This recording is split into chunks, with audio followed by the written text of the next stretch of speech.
नमस्कार, मी दिशा. आपण पाहत आहात न्यूज 24 घडामोडी, श्वास चालू घडामोडींचा.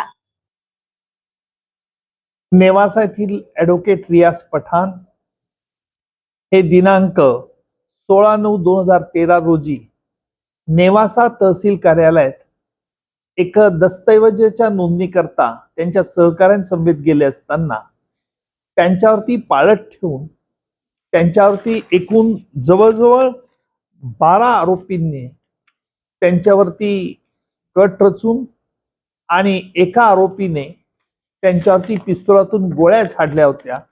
पाठीमागून त्यांना 3 गोळ्या मारण्यात आल्या होत्या आणि त्यामुळे त्या क्षणी त्यांना ताबडतोब रियाज पठाण यांच्या सहकाऱ्यांनी हॉस्पिटलमध्ये हलवलं आणि नेवासा हॉस्पिटलमध्ये प्राथमिक उपचार केल्यानंतर त्यांनी अहिल्यानगर येथील सिव्हिल हॉस्पिटल, नोबेल हॉस्पिटलमध्ये आणण्यात आलं आणि तेथे त्यांना मृत घोषित करण्यात आलं. या खटल्याचं वैशिष्ट्य असं की या खटल्यात जो प्रमुख आरोपी प्रवीण पोपट खर्चन, ज्याने रियाज पठाण यांच्यावरती पाठीमागून 3 गोळ्या झाडल्या, त्याने मी अज्ञानी आहे, माझ्या विरुद्ध हा खटला चालू शकत नाही अशा रीतीचा बचावचा पवित्रा घेतला होता. अर्थात सरकार पक्षातर्फे आम्ही तो पवित्रा खोडून काढला आणि न्यायालयाने देखील तो मेजर आहे, सज्ञान आहे असा एकूण निर्णय दिला होता. परंतु या सगळ्या खटल्यामध्ये एकूण यातील आरोपी सोपान गाढे व त्यांच्या सहकाऱ्यांनी हा कट रचला होता असा न्यायालयात सरकारी पक्षाचा आरोपी होता.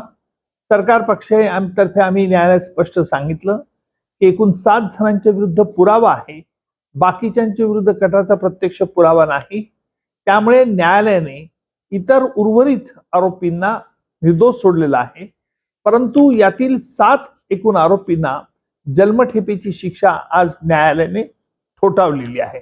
त्यातील हा खटला चालू असताना जो मोहन लष्करे हा फरार झाला, कारण कदाचित त्याला याची आपल्याला शिक्षा होईल भीती वाटत असल्यानेच तो इथून या खटल्यात फरार झाला.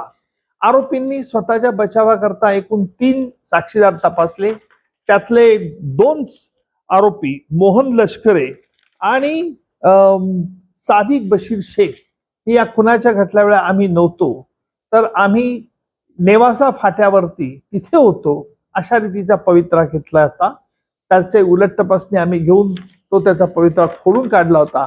त्यामुळे नगर जिल्ह्यामध्ये या एक पठाण गँग आणि गाढे गँग अशामधलं या गँगमधलं वैमनस्य होतं अशा प्रकारचा एक प्रचार या क्षणी आरोपींतर्फे करण्यात आला होता. तो मुद्दा देखील आम्ही खोडून न्यायालयात काढला होता आणि या एकूण 7 आरोपींना ही शिक्षा न्यायालयाने आज ठोठावली आहे. त्याचप्रमाणे दंड देखील ठोठावला. अशाच बातम्यांचा आढावा घेण्यासाठी आजच आपल्या YouTube चॅनलला सबस्क्राईब करा. बातमी आवडल्यास लाईक करा आणि इतरांपर्यंत शेअर करा.